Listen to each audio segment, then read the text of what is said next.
Studying consumer behavior is like Schrodinger's principle. The instant you interview consumers, their understanding of their own personal behaviors change. There's a famous Sony focus group experiment that I love. It was popularized by one of my favorite authors, Guy Kawasaki, and illustrates a great example of why focus groups don't work. Back in the 80s, Sony came out with a boombox, and they wanted to have multiple colors, and they wanted to find out how many colors would be successful. So they put a group of teenagers in a room, they called it the focus group, and asked the teenagers what colors should they launch the Sony boombox with. And what happened was, teenagers looked at all the colors. There was blue, yellow, pink, orange, and black. So they looked at the black and said, well, that's what my parents would pick. I would never pick a black one. I think yellow, red, green, blue, you should go with those colors. So Sony launched their boombox back in the 80s with multiple colors. What happened was very interesting. They had lackluster sales of all of their colorful boomboxes. And Sony couldn't understand what happened. So they reconvened the focus group with a different group, but same teenagers. And they brought the colors back out again. And this time again, what happened was that they chose blue, yellow, green, except Sony changed one element in the experiment. And what they said to the teenagers, after the focus group, you can select whichever boombox you wish to take. And what Sony found so interesting was, although the teenagers said that you should go with yellow, blue, red, green, the one they chose was black. Why do you think that happened? A focus group is not a setting of how consumers act. When consumers know they are part of a study, their responses change, dramatically change. Researchers think consumers are not telling the truth in focus group. Actually, that's not right. They are 100% truthful. Well, not 100%. If I'm there, definitely not 100%. But most of them are. However, they're thinking from the logical side of the brain. Consumption does not necessarily happen from the logical side of the brain. It happens from the emotional side of the brain. And they are not studying these consumers in their native environment. When you see consumers in the native environment, their behaviors change. Well, according to Gerald Zaltman from Harvard Business School, he's a professor, 80% of new products or services fail within the 6 months when they have been vetted through focus groups. That's why some of the Hollywood films and TV plots also suffer the same outcome. And yet, large number of corporations, agencies, strategic decisions are made on focus groups. Focus group research methodology, guess what, was invented in 1940 by Robert Merton. And he invented it because he wanted to know the effectiveness of propaganda. They work really well when consumers have a knowledge of the subject or overall mass behavior. What consumers don't understand is what would masses do when they don't have the knowledge of the subject. And I saw this in an example of a great show which my daughters like and I like a lot, and it's called Mad Men. And in Mad Men, there's an episode, I don't know which one, they put a focus group together. And there's this lady, the actress, Fair, and she comes to Don Draper and expresses her results, which she says that this campaign should center around the idea of marriage and landing a husband. Don looks at her in a cool way, let me try that, like that maybe, and says, that's so 1925 thinking, or something of that sort. Don said, let my campaign run for a year, and then do your group test and see what comes out. Focus groups do not accurately represent the masses. So, how do you study the masses? Because the instant you start studying, like I said, it's Schrodinger's principle. Consumers change their behavior. You have to have the ability to study them without them understanding or realizing they're being studied. A methodology that is gaining traction these days is when consumers voluntarily share information about what they're buying, how they're consuming products, what are they eating for breakfast, lunch, and dinner, what snacks are they eating while watching Game of Thrones, what healthy regimens they are following, what are they rejecting, repeat buying, passionately loving them, and they even share what companies they feel they're aligned their values with.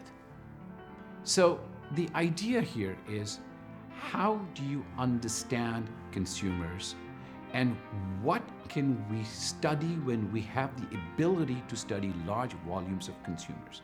Now, we've been doing this since 2013.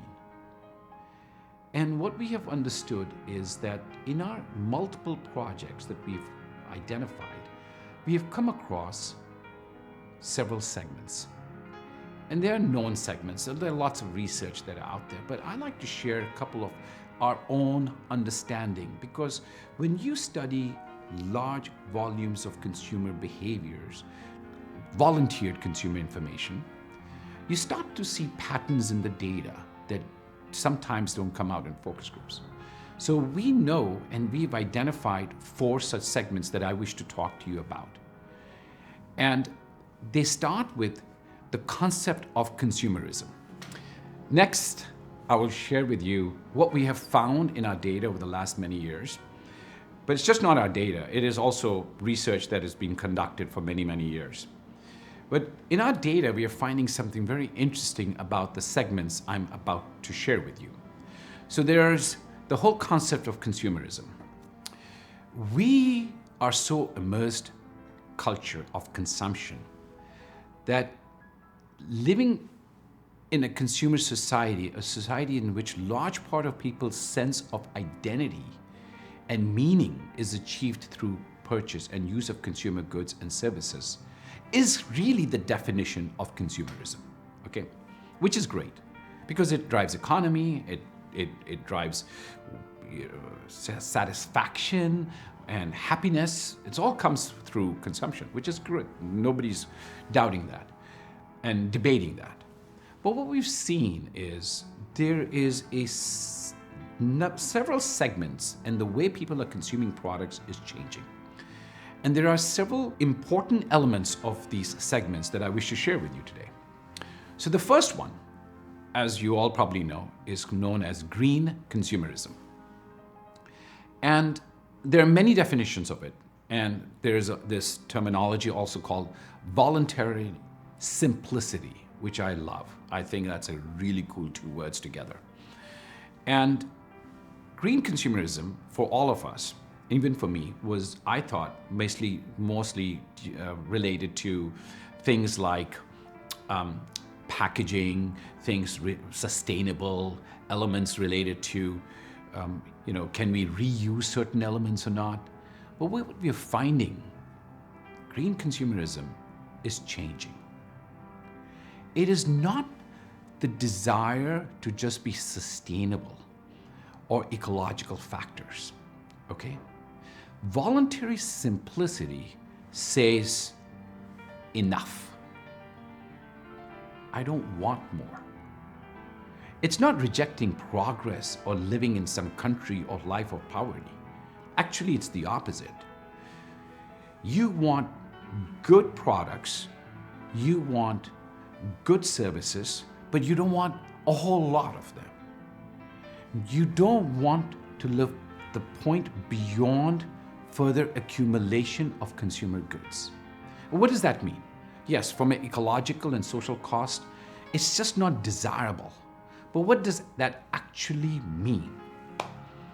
If we continue to consume the way we are consuming now, products, like we buy these huge boxes of dishwashing soaps and we use so much of material and create so much waste, what we have realized, if the consumption continues to be this way, Green consumerism says you would need 4.5 Earths to fulfill the demand, the materials, and the waste that is created by this consumption, our current consumption.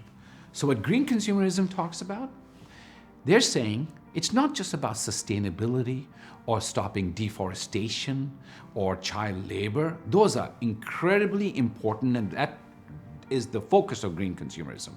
But the biggest focus of green consumerism is the fact that you use less of material, less of product. So when more is good, actually, more is not good. Less is good.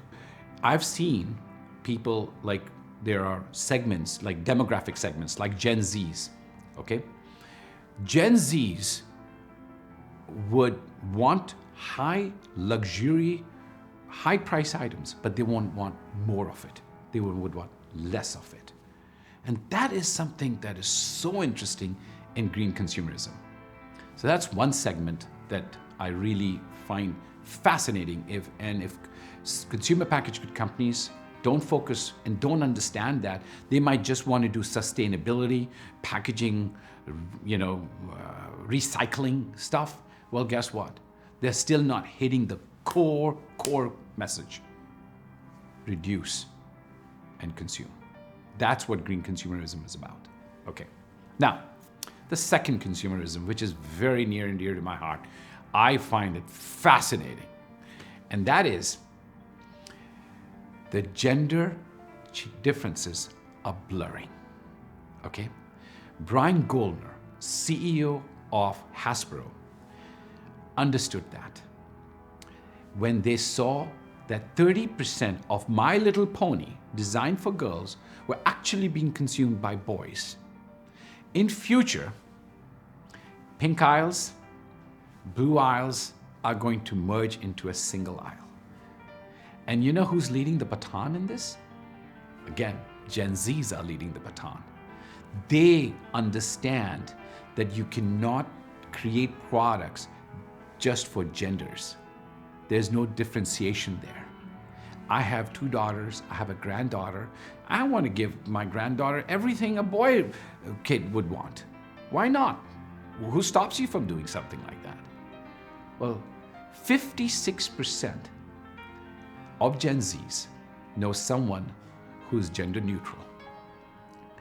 And 60% believe companies should not create products that are gender specific. And most importantly, 25% Gen Zs, now wait for this, expect to change their gender identity. And parents are leaning towards consumer packaged good companies that recognize that about their children, the multifaceted aspects of their children, and the inclusiveness of their children. That's the key difference between how consumers are changing in our society. So you had the green consumerism, and now you have the gender neutral consumerism. I want to talk about the last one that we have identified. Not identified, I keep saying that. That's not true. We haven't identified it. It's already there. We just understand it a little better because of the way we study consumers. At least we think we understand it better. And that is race consumerism. Well, what's that? Well, it's the African American race consumerism. And it's really important. You know why? It's a $1 trillion market. That's a serious market size for any consumer packaged good companies. If you do not understand the needs, the wants, the desires, the habits, and the cultures of our African American consumers, you will be left behind. African American consumers are incredibly digital savvy. They consume more podcasts, more streaming content than any demographic that's out there. And they have the exact same values as the previous 2 groups, green consumerism and gender neutral consumerism. They're socially conscious. They would adhere or go towards people who develop digital content. They focus on companies that create great content. The important thing is to study masses of consumers. Just doing focus groups will not get you there. You've got to create a better methodology. Today's artificial intelligence and all of these buzzwords like natural language processing and all of the technology words that we use, those are important. Why are they important? Because you have to develop products and not get blindsided by the tsunami that is emerging due to tectonic shifts. I call them tectonic shifts in consumer behaviors that you probably have not identified. So thank you for listening to me today.